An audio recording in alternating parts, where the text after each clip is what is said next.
إنما يخشى الله من عباده العلماء إن الله عزيز غفور. جی کیونکہ رات کا معنی گرج، جی تو گویا کہ اشارہ کر دیا کہ اللہ کا ایسا گرجدار کلام مومن کے لیے. تو جیسے ابا تربیت کے لیے ایک بات رات کے اندر گھن گرج ہوتی ہے، تو گویا کہ باروب کلام کا اشارہ کیا، جی. اور پھر بجلی کڑکتی ہے، جی. اور اسی طریقے سے جو بارش برستی ہے تو بجلی کڑکنے کو اللہ نے اپنی جمالی صفات کا اشارہ کیا، جی. کہ جلالی صفات کا اشارہ کیا. بجلی جب کڑکتی ہے تو ایسے اللہ کا جلالی کلام متوجہ ہوتا ہے. اور اسی طریقے سے بارش برستی ہے، بارش اللہ تبارک و تعالیٰ کی جمالی صفات ہیں کہ بارش برستی ہے تو انسانوں کو سکون ملتا ہے جی. اور جو پیداوار ہوتی ہے. تو اس انداز سے اللہ نے اپنے کلام کو متوجہ کیا مومن پر، تاکہ اس دعوت ایمان کے نتیجے میں مزید جو ہے منازل طے کرے. جی. تو یہاں یہ سورۃ رات تک یہی ساری گفتگو ہوئی، پھر آگے سورۃ ابراہیم پر بات جائے. جی. تو یہ سورت رات جو آپ نے جلالی بات کی، سننے میں آتا ہے کہ اللہ کے یہاں غیظ و غضب اور غصہ بھی ہے، تو کیا یہ وہی بات ہو رہی جی ہے؟ بالکل وہی، کیونکہ اللہ کی دو طرح کی صفات ہیں، ایک جی. جلالی صفات ہیں جی. وہ غیظ و غصے والی، جی. لیکن وہ وقتی ہیں. وقتی وہ وقتی ہیں، ظاہر جیسے ابا جو ہے وہ وقتی ڈانٹتا ہے اولاد کو سدھارنے کے لیے، جی. لیکن اصل اللہ کی صفات جمالی ہیں. جی. اللہ کی رحمت اور مہربانی جو ہے وہ زیادہ حاوی رہتی ہے. جی. اس لیے آپ نے دیکھا کہ کلام الہی کو اللہ نے بسم اللہ الرحمن الرحیم دو رحمت کی صفات سے شروع کیا، وہاں کوئی جلالی صفت ذکر نہیں کی. درست. تو وہ اللہ کی بنیاد. تو یہ وہ جو لوگ اپنے راستے سے ہٹ جاتے ہیں تو ان لوگوں کو راہ راست پر لانے کے لیے اللہ نے ان کو ان کی سزائیں بتائی ہیں. یہی جلالی بات ہے کہ آگ میں جلائے جاؤ گے، بالکل ہے نا. تو اس قسم کی جو باتیں ہیں، تو یہ صورت مکی ہے یا مدنی؟ ہاں یہ سورت مکی ہے. جی. مکی صورت ہے، یہ ہجرت مدینہ سے پہلے نازل ہوئی. جی. اور اس کے اندر وہ مضامین توحید اور رسالت کے، صداقت قرآن کا دعویٰ اس کے اندر، جی. اور 8 دلیلیں جو ہے عقلی اس کے اندر پیش کی گئی ہیں، جی. اور 2 نقلی دلیلیں پیش کی گئی ہیں، اور 5 اس کے اندر شکوے کیے گئے ہیں کفار و مشرکین کے حوالے سے. اچھا. یہ اس کے اندر یہ تفسیر کے فضائل و فوائد کا تعلق ہے جی. کہ اگر بچہ بہت روتا ہے، بعض بچے بے چین ہوتے ہیں، روتے بہت ہیں، جی. ان کے لیے اگر اس صورت کو ایک مرتبہ تلاوت کر کے ان کے اوپر دم کریں اور پانی دم کر کے رکھ لیں اور رونے کے بعد اس کو پانی پلا دیا کریں جی. تو اس کو رونا بند ہو جائے گا. اور 19 دن یہ عمل کر لیں، جی. انشاءاللہ بچہ ہمیشہ کبھی نہیں روئے گا، بے چین نہیں ہوگا. میں آپ کو بتاؤں اس بات کو انگریزی میں یوں کہا جاتا ہے کہ کالکی چائلڈ، بچے جو اسپتال میں جو بچے روتے بہت ہیں ان کو کہتے ہیں کالکی چائلڈ.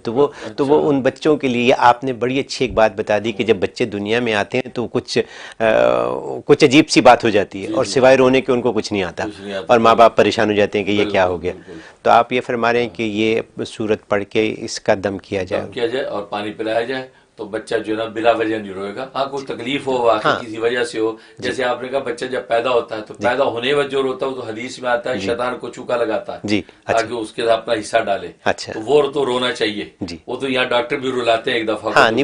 وہ تو اس کے بعد یہ بلا وجہ جب بچہ روتا ہے خام خواہ ضد کی وجہ سے، اور اس کے لیے دم کریں اس کو تسکین ہو جاتی ہے. ہاں کیونکہ کچھ بچے ایسے ہیں جو 15-20 گھنٹے روتے ہیں تو اور ماں باپ کے لیے بڑی تکلیف کی بات ہو اس جاتی کے لیے بہت زبردست مجرب ہے. تو یہ نئے پیرنٹس جو ہیں اگر ان کے بچوں کو یہ پریشانی ہو تو یہ صورت اختیار کریں. ہاں اور یہ بڑی اچھی بات ہے کیونکہ کچھ لوگوں کے ذہن میں یہ سوالات ہوں گے اور کبھی کبھی کرتے بھی ہیں. بچوں کے بارے میں تو بہت سوالات ہیں. اس کا بڑا زبردست فائدہ ہے کہ اگر آپ کے ملک کا حاکم یا سربراہ ایسا آدمی بن گیا ہے جو ظلم ستم ڈھا رہا ہے اور ایذا دے رہا ہے اپنی رعایا کو، اس سے چھٹکارا ممکن نہیں ہے، پریشان ہو گئے سب، تو سورۃ رات کی تلاوت کریں. اگر روزانہ 19 مرتبہ اس کی تلاوت کر کے ختم کریں اس کی صورت کا، اور 41 دن کر لیں تو اللہ تبارک و تعالی غیب سے اس کو معذور کر دیں گے اور راستے سے ہٹ جائے گا. اچھا یہ بڑا زبردست ہے. کتنے ممالک ایسے جن کے اوپر ایسا کوئی حکمران آ جاتا ہے جو بالکل عذاب بن جاتا ہے پبلک کے لیے، عوام پریشان ہو جاتی ہے، کیا کرے کیسے چھٹکارا کریں. تو 19 دفعہ روزانہ اس کا ختم کرے سورۃ رات کا اور 41 ڈیز کر لیں تو اللہ تعالیٰ غیب سے اس کو معذور کر دیں گے، اس سے چھٹکارا ہو جائے. میں آپ کو بتاؤں کہ 50% امریکنوں کی بھی یہی حالت ہے آج کل امریکہ میں، کہ یہاں کا جو بادشاہ جو آیا وہ اس سے امریکن پریشان ہے کافی، کیونکہ وہ ہر وقت خبریں آتی رہتی ہیں. فائدہ یہ ہے کہ بچوں کا اگر آسیبی نظر ہو گئی، جنات نے اگر چھو لیا اور جناتی کیفیت ہو گئی تو یہ سورت تلاوت کر کے اس کے دونوں کانوں میں زور زور سے 3 مرتبہ پھونکیں 11 دن یہ عمل کر لیں جی تو اس کا اسیب اور جن کا اثر جو بچے کا ختم ہو جاتا ہے. سبحان اللہ. اور یہ فرمائیے کہ اگر یہ صورت خواب میں آ خواب میں جائے. اچھا سوال کیا. جی خواب میں اگر آ جائے تو حضرت ابوبکر صدیق رضی اللہ تعالیٰ عنہ اور امام جعفر صادق رضی اللہ تعالیٰ عنہ فرماتے ہیں کہ اس کی تعبیر یہ ہے کہ اس بندے کو اشارہ اس بات کی طرف کہ اس کا وقت اب مرنے کے قریب ہے. اچھا اس کی اب زندگی بات زیادہ نہیں ہے, مرنے کا وقت قریب ہے, جی لہٰذا یہ اپنے گناہوں سے توبہ کرے, اپنے معاملوں کو سدھار لے, جی اور گویا کہ یہ اطلاع بھی اللہ کی رحمت ہے جی کہ اس کو مرنے سے پہلے جو ہے توبہ کو بالکل موقع دیا جا بالکل رہا ہے. بالکل. ہاں, تو یہ ہے. اور دوسرا مطلب یہ ہے کہ یہ آدمی جو ہے اللہ سے بہت دعائیں کرنے والا ہوگا جی اور اللہ سے بہت گڑگڑانے والا ہوگا, اور اس کے بدلے میں اللہ تعالیٰ قیامت تک آنے والے جتنے بادل ہیں ان بادلوں کے وزن کے برابر آخرت بھی اس کو اجر و ثواب عطا کریں گے. اچھا اچھا. یہ اتنی اس کو یہ کیفیت حاصل ہوگی. واہ سبحان اللہ. اور سبحان تیسرا یہ ہے کہ یہ جو دشمنوں سے محفوظ ہوگا جی اور ظالم حاکم جو ہے اس پر کوئی ظلم و ستم نہیں ڈھا سکے گا, جی اور جو بھی دشمن ہے ان سے اللہ تعالیٰ اس کی حفاظت کریں گے اگر خواب کے اندر یہ اگر خواب. ایک اشارہ تو بہت زبردست ہے کہ آپ اپنے آخرت سنوار لیں, آخرت سنوار لیں, کیونکہ کسی کو بھی پتہ نہیں ہے کہ کب اس کا وقت ہے, اور اگر ایسی کوئی بات ہو جائے تو آخرت.